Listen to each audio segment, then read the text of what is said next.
Media మిత్రులందరికీ కూడా నమస్కారం. కేటీఆర్ గారు అమలు కాని కాంగ్రెస్ హామీలు, ఈ 420 హామీలు అని చెప్పి స్టేట్మెంట్స్ ఇస్తూ తెలంగాణ రాష్ట్ర ప్రజలను ఏదైతే ఉందో తప్పుదో పట్టించాలనేటువంటి కార్యక్రమంలో భాగంగా దాన్ని పదే పదే ప్రచారం చేస్తూ 10 సంవత్సరాలు వాళ్ళు అధికారంలో ఉండి కూడా అమలు చేయలేని కనీస అవసరాలను ఈరోజు కాంగ్రెస్ పార్టీ 6 గ్యారంటీలుగా గుర్తించి ఎన్నికల మేనిఫెస్టోలో పెట్టి ప్రజల ముందుకెళ్ళి ప్రజల విశ్వాసాన్ని చూరగొని కాంగ్రెస్ పార్టీ వస్తేనే మాకు ఈ 6 గ్యారంటీలు అమలు అవుతావి, నిరుపేదల బతుకులు బాగుపడతావి అని చెప్పి నమ్మకంతో ఈరోజు తెలంగాణ రాష్ట్ర ప్రజలు కాంగ్రెస్ పార్టీని సోనియా గాంధీ గారి నాయకత్వంలో, రేవంత్ రెడ్డి గారు, రాహుల్ గాంధీ గారి నాయకత్వంలో ఈరోజు అధికారంలోకి తీసుకొచ్చి ఈరోజు 3వ తారీఖు మేము ఎన్నికల లెక్కింపు జరిగింది. 7వ తారీఖు నాడు మేము క్యాబినెట్ సమావేశము, ఆ రోజు మంత్రివర్గ ప్రమాణ స్వీకరణ జరిగింది. ఇంకా నెల రోజులు కూడా మేము కాలేదు. కాకముందే ఇప్పుడే విమర్శలు గుప్పిస్తూ కాంగ్రెస్ పార్టీ దొంగ హామీలు ఇచ్చింది, అలవికాని హామీలు ఇచ్చింది, 100 రోజుల్లో ఈ హామీలు నెరవేర్చకపోతే కాంగ్రెస్ పార్టీని ప్రభుత్వం బొంద పెడుతుంది అనేటువంటి పద్ధతిలో కేటీఆర్ మాట్లాడడం చాలా హాస్యాస్పదంగా ఉంది.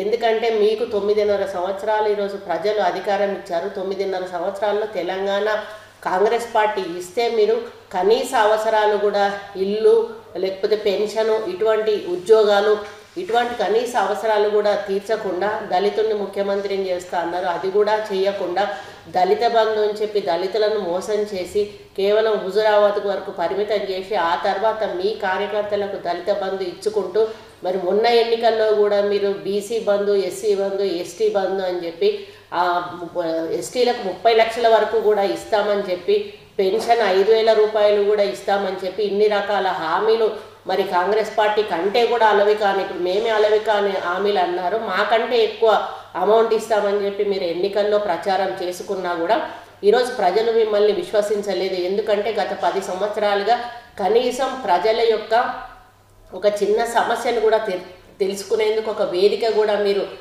ఏర్పాటు చేయలేదు.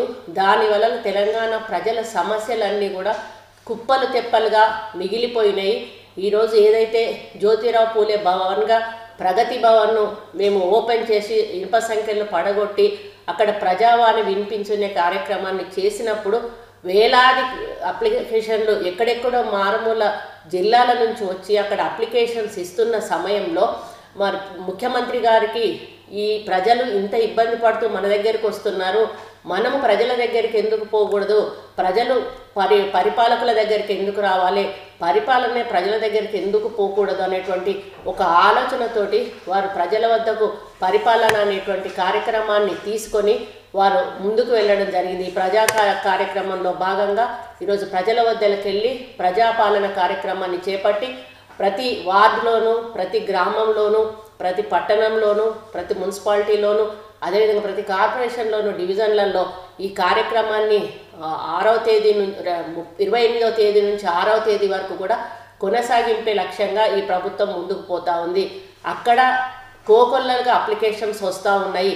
అందులో మేము పెట్టింది ఏంటిదండి, ఇండ్ల కోసము, పెన్షన్స్ కోసము, రేషన్ కార్డ్స్ కోసము, ఏదైతే ఉందో మహిళలకు 2,500 పెన్షన్ కోసము, ఇవన్నీ కూడా మేము 6 గ్యారంటీలు ఏవైతే ఇచ్చామో 6 గ్యారంటీలను అందులో మీకు ఎవరికి అవసరం ఉంది, ఎవరికి అవసరం లేదు అనేది ఒక ఇన్ఫర్మేషన్ తీసుకుని ఆ తర్వాత వాటిని ప్రణాళికాబద్ధంగా ఎంక్వైరీ చేసి అర్హులైన వాళ్ళందరికీ కూడా ఆ యొక్క పెన్షన్ పథకాలు అందాలనేటువంటి ఒక లక్ష్యంతో మేము ఈ కార్యక్రమాన్ని పెట్టడం జరిగింది. దానికి అంత స్పందన ప్రజల్లోంచి వస్తుంది అంటే గత తెలంగాణ ప్రభుత్వం ప్రజలను ఎంత నిర్లక్ష్యం చేస్తుందో అర్థం చేసుకోవాల్సింది పోయి కేటీఆర్ ఉల్టా ప్రజలను లైన్లలో నిలబెడుతున్నారు, ప్రజలను బాధ పెడతా ఉన్నారు అనేటువంటి మాట మాట్లాడడం చాలా బాధాకరం. నిజంగా మీరు ప్రజల మీద చిత్తశుద్ధి ఉంటే, ప్రజలకు వెల్ఫేర్ యాక్టివిటీస్ అందాలనుకుంటే మీరు ప్రభుత్వం చేపట్టిన కార్యక్రమంలో భాగస్వాములు కండి, మీ ఎమ్మెల్యేలు కండి, మీ వార్డు మెంబర్లు కండి, మీ సర్పంచులు కండి, కింది స్థాయి నుంచి మీ వాళ్ళు ఎవరైతే ఎన్నుకోబడ్డారో వాళ్ళందరూ కూడా కండి. రేపు అమలు చేసేటప్పుడు అర్హులైన వాళ్ళకు రానప్పుడు మీరు కొట్లాడండి. అంతేగాని ఇప్పుడు అప్లికేషన్స్ తీసుకుంటున్నామో లేదో అప్పుడే మీరు అమలు కాని హామీలు ఇస్తూ ఉన్నారు, ప్రజలను మోసం చేస్తూ ఉన్నారు, 100 రోజుల లోపల అమలు చేయకపోతే ప్రజలు బొంద పెడతా ఉన్నారంటే ఇది ప్రజాస్వామ్యం బాబు. ప్రజాస్వామ్య పద్ధతిలో మీ మీద నమ్మకం లేకనే మీరు దొంగలని భావించే, వాళ్ళ సొమ్ము దోచుకు తిన్నారని భావించే ఈరోజు టీఆర్ఎస్ని ఇంటికి పంపించి కాంగ్రెస్ పార్టీని అధికారంలోకి తీసుకొచ్చుకున్నారు. తెలంగాణ ఇచ్చిన కాంగ్రెస్ పార్టీ వస్తేనే మళ్ళీ ఇందిరమ్మ రాజ్యం వస్తుంది, మా బతుకులు బాగుపడతాయనేటువంటి ఆలోచనతోటి ఈరోజు ప్రజలు కాంగ్రెస్ పార్టీని అధికారంలోకి తీసుకొచ్చారు. మేము ఏవైతే హామీలు ఇచ్చామో అవన్నీ కూడా మేనిఫెస్టోలో పెట్టినవన్నీ కూడా మేము భగవద్గీతగా, ఖురాన్గా, ఒక బైబిల్గా భావించి మా ముఖ్యమంత్రి గారు అసెంబ్లీలో చెప్పినట్టుగా వాటిని అమలు చేయడమే లక్ష్యంగా ఇప్పటికే మేము 2 కార్యక్రమాలను అమలు చేశాము. ఉచిత ఆర్టీసీ బస్సు ఒకటి, 5 లక్షల నుంచి 10 లక్షల వరకు ఆరోగ్య బీమా ఒకటి. ఇప్పుడు మీరు గతంలో ఆరోగ్య బీమాను వదిలేశారు, అదేవిధంగా ఫీజు రియంబర్స్మెంట్ వదిలేశారు, నిరుద్యోగం ఒక్కటి కూడా ఉద్యోగము ఇవ్వలేదు, 3 ఎకరాల భూమి దళితులకి ఇస్తామన్నారు, ఇవ్వలేదు. ఈ విధంగా మీరే అలవి కాని హామీలను ఆ రోజు ఇచ్చారు. అందరికీ పెన్షన్ ఇస్తామన్నారు, ఒక్క కొత్త పెన్షన్ కూడా మంజూరు చేయలేదు, పాత పెన్షన్లను మాత్రమే మీరు పెంచడం జరిగింది. దానివల్ల కూడా ఎవరైతే అర్హులైన వాళ్ళు చాలా సంవత్సరాలుగా పెన్షన్ అప్లికేషన్లు ఇచ్చి ఆఫీసుల చుట్టూ తిరుగుతూ ఉన్నా కూడా వాళ్ళకు పెన్షన్స్ శాంక్షన్ అవ్వలేదు.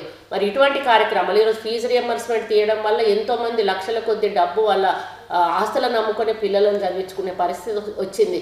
ఈరోజు చదువుకున్న పిల్లలకు ఉద్యోగాలు లేక ఆత్మహత్యలు చేసుకున్నటువంటి సందర్భం తెలంగాణలో మీ ప్రభుత్వంలో ఉంది. ఇవన్నీ కూడా మీరు మర్చిపోయి కనీసము ఒక నెల రోజులు కూడా కాలేదు ప్రభుత్వం ఏర్పడి, ఇంకా మాకు 70 రోజుల సమయం ఉన్నది. 70 రోజుల సమయంలో మేము ఏమేమి హామీలు అమలు చేస్తామో వేచి చూడాల్సింది పోయి ఇప్పుడే ఏదో ముంచుకుపోయినట్టుగా మీరు ఇది మాట్లాడడం తగదు. మీలాగా మేము మాట తప్పేటువంటి మనుషులం కాదు. కాంగ్రెస్ పార్టీ ఎప్పుడైనా కూడా మేనిఫెస్టోను ఒక పవిత్ర భావంతో చూస్తుంది. అవన్నీ కూడా అమలు చేసే దిశగానే ఈ ప్రభుత్వం ముందుకెళ్తుంది. అదేవిధంగా